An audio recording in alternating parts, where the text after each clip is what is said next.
I'm Mrs. Bhavna Ansari. So kindly please bear with me and please excuse me humbly and peacefully.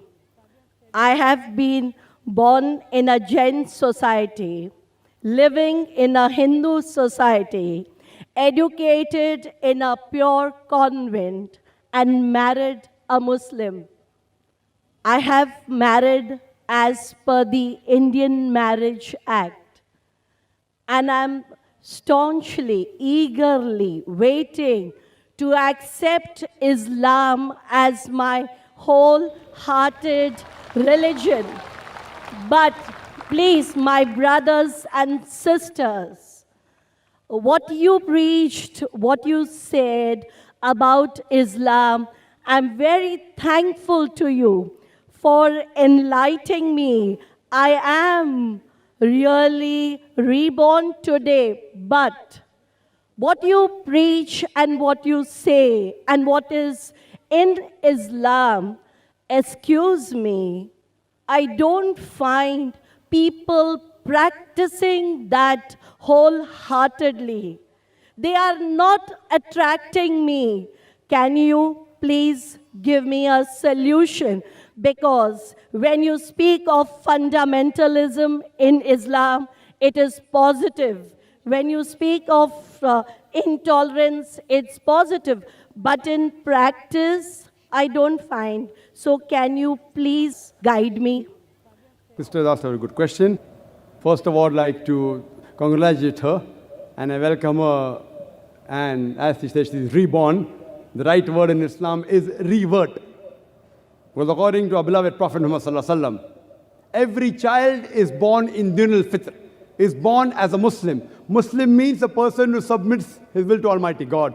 Every human being, initially, when he's born, he submits his will to Almighty God. Later on, the Prophet said that he's influenced by the parents, by the elders, by the teachers. Then he may become a fire worshipper, may go on the wrong track. So therefore, when a person comes back to the original faith, to Din al-Fitr, the right word is not convert, not reborn, it is revert.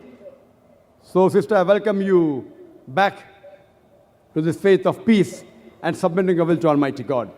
As far as question is concerned, that you have heard the lectures and you agree with the points, you have read about Islam, but your one objection is that Muslims, or most of the Muslims according to you, they are not following the teachings. What is the solution?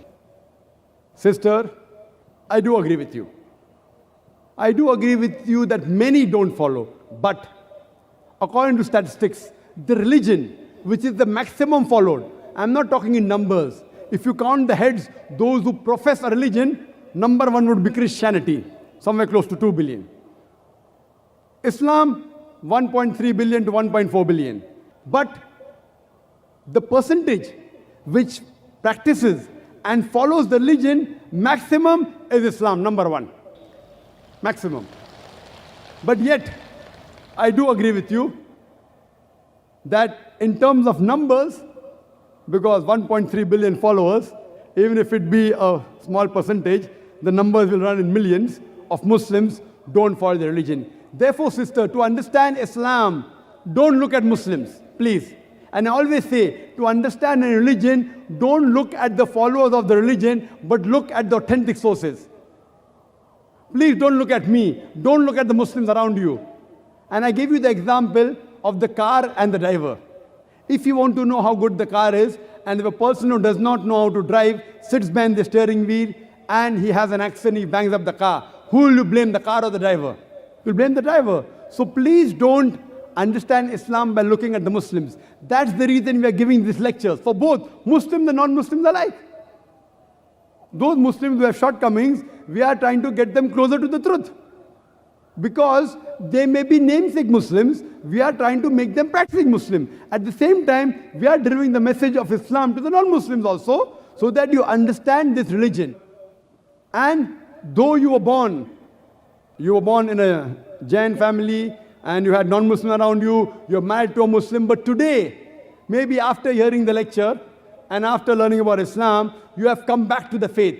And as you said that previously, maybe only for the sake of name, you may have adopted the surname Ansari. But today, you have come back to this true faith. And we congratulate you, sister. And please, sister, if you want to look at a Muslim, to understand Islam, the best example is the last and final messenger, Prophet Muhammad, peace be upon him. This book, the Quran, and the sayings of the Prophet have the solution for the problems of humanity. Don't look at the Muslims. Some Muslims may be close to Islam, some may be far away from Islam. So look at the main source, understand it, follow it. Inshallah, you'll get peace in this world as well as the hereafter. Inshallah. Thank you very much.